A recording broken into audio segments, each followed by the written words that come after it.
Thank you all for rejoining the main meeting room. Also, the people who are in person here have rejoined us.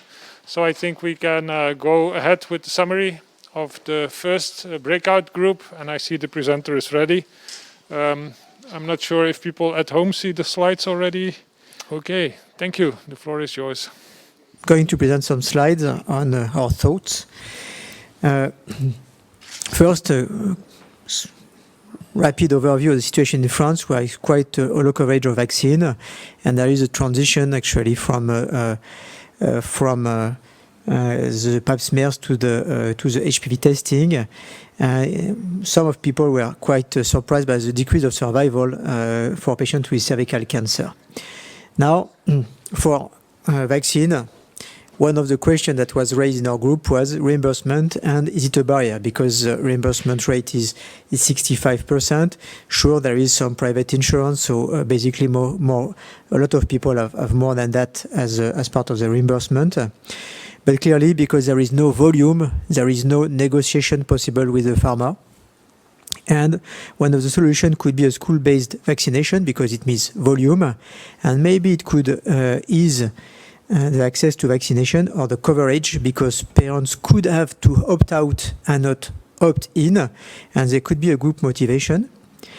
At least if we are not able to have a school-based vaccination, we should have an organized vaccination program, as it was for COVID, for example, but parents would have to opt in.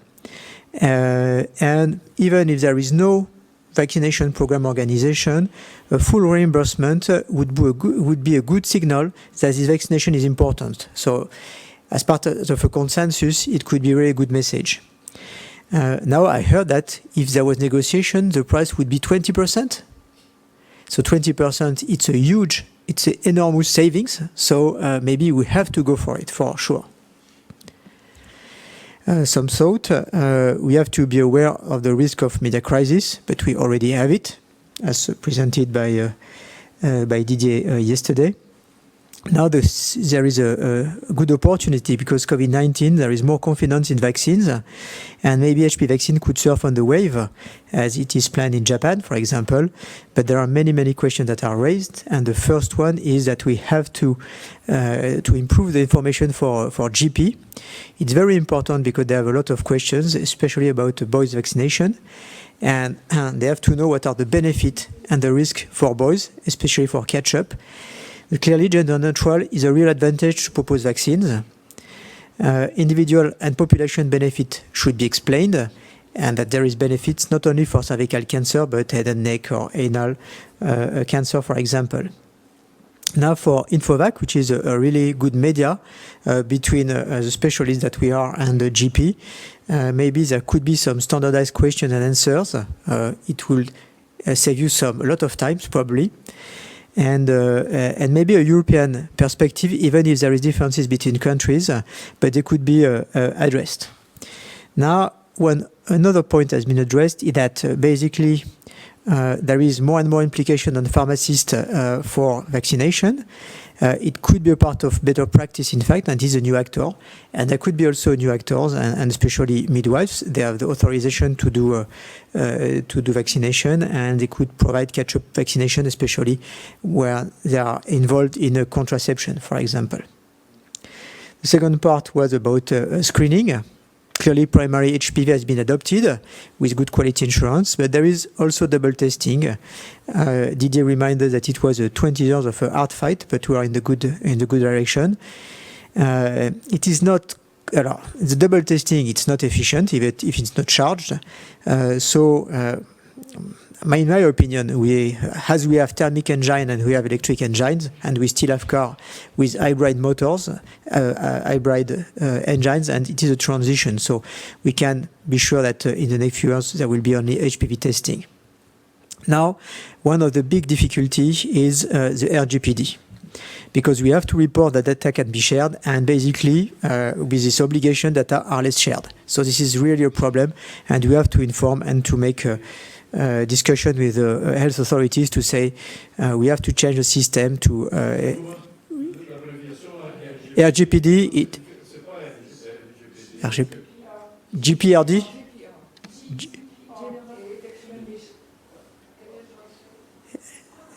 General Protection and Data. Yes, ça c'est en français.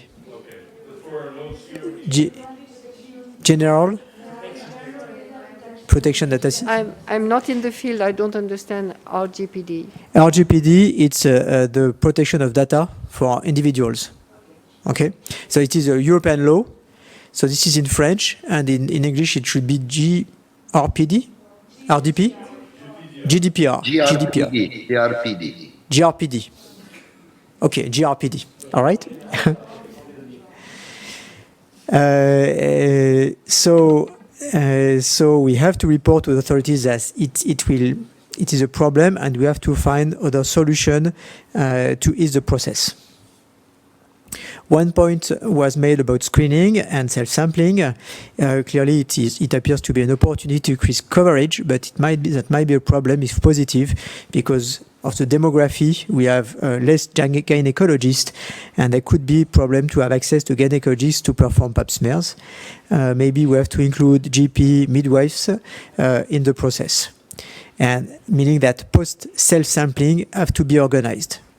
But there are also next steps that have been sought, the genotyping, molecular triage, but we have to change what is planned by the government. And there is a lot of agencies and committees to convince, so it will take 2 to 3 years.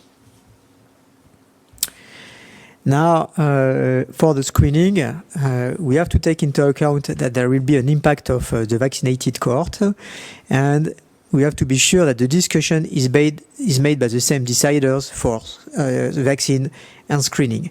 And it can be hypothesized that we would be more efficient with an integrated concept of prevention, and we could anticipate eventually a drastic reduction in the number of screening tests. The screening program has been organized at the national level. I think it does not work. It does not work properly everywhere. I'm not sure if there is a region where it works very, very well. I'm not sure, in fact. There are too many administrative structures, and this is the French administrative millefeuille. One point was also raised that it is very hard to give information to health authorities because many experts have conflicts of interest, and basically there is no more experts in the committee. And disclosure should be sufficient. And also there is maybe a lack of application when the document for recommendation, for example, is written. And the last point, what about other HPV cancers? For head and neck cancers, there is a higher incidence compared to other countries. Maybe dentists could help. And for anal cancer, we are very short. Maybe we have to investigate in more what have to be done. Okay, that was for our group.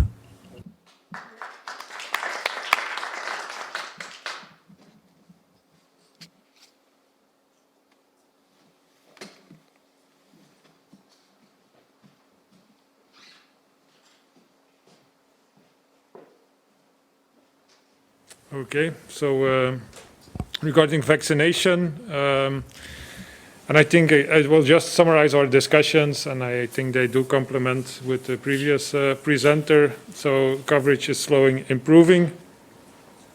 There was the question also, is it necessary to make HPV vaccination compulsory?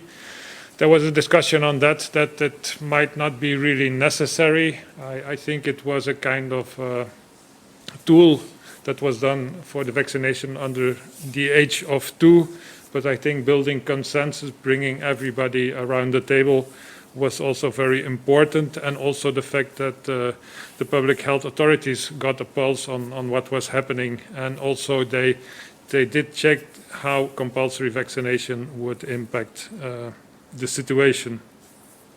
It was also said that it's very important to be reactive. If things happen, you should respond very quickly on it, and I think Infovac is a very good example of that. We also discussed the fact that there is a very common base in the whole discussion, because it's clear that authorities in France do want the best health for their citizens, and they clearly express that. And also, if we see what actions have been taken during this COVID pandemic in France, it's clear that they can have a large effect. But then if we look to HPV prevention, we know that the tools are available regarding vaccination and screening, but they are definitely insufficiently used in France. We also mentioned, and it was also said by the previous speaker, the fact of the head and neck cancers in France. It might be something that could be used much more in the discussions and in the way to motivate the stakeholders that it's important to have a very high vaccination coverage, because head and neck cancers, as mentioned also, there's no screening to identify them.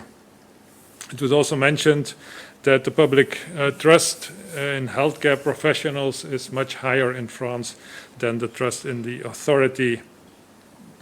And also it was suggested to be more pragmatic in the approach.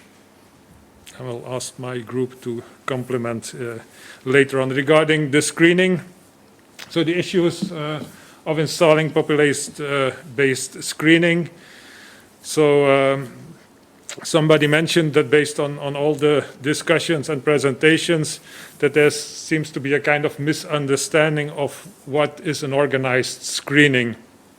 And it might be helpful, and it was a suggestion also to the organizers of this meeting, that we could have had some presentations from other countries on how they approached it, and that could have been helpful during this meeting. However, it was said that cervical cancer screening is organized in France according to the authorities, and there are very good guidelines. However, the challenge is that, or the problem is that they have not been translated sufficiently into the daily practice. Gynecologists, pathologists are not following these recommendations, and there are a lot of very good ideas, but there's also the quality of logistics that is lacking. For instance, there's no consensus on computer systems that are used, making it very hard to exchange data. Also, communication should be more proactive, and we do have some good lessons learned from COVID. And again, the sense of urgency that is required. In order to get everything well on the rails, there's really a need for leadership, and it was suggested that the Ministry of Health should play a very more expressed role in this. We also used the example of the vaccination field, which might be applied in the screening field, really to involve all societies and the medical societies to get everybody on board, because these societies are ready to go onto the street to really interact with the public, whereas this is not seen with the authorities. And also the option of self-sampling was discussed, and then we were moved to the main group. So I thank you, and if there are any additions from our group or from the other group, please let us know.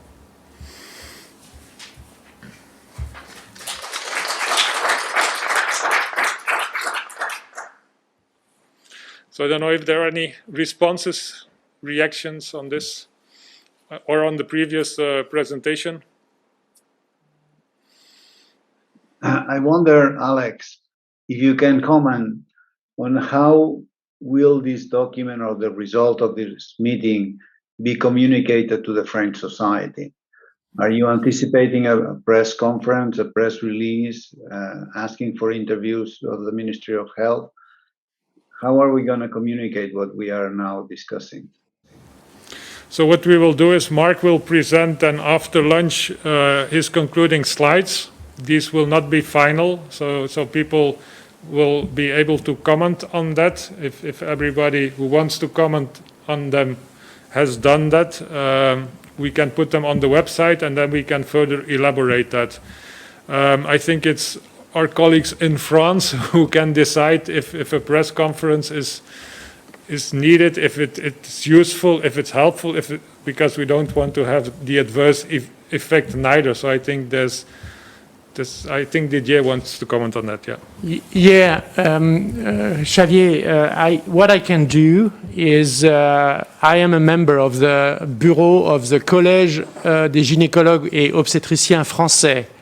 So I can translate the report in French, and ask the Bureau during our next meeting if it's possible to do a mailing of this report for all of the French gynecologists who are a member of our national society.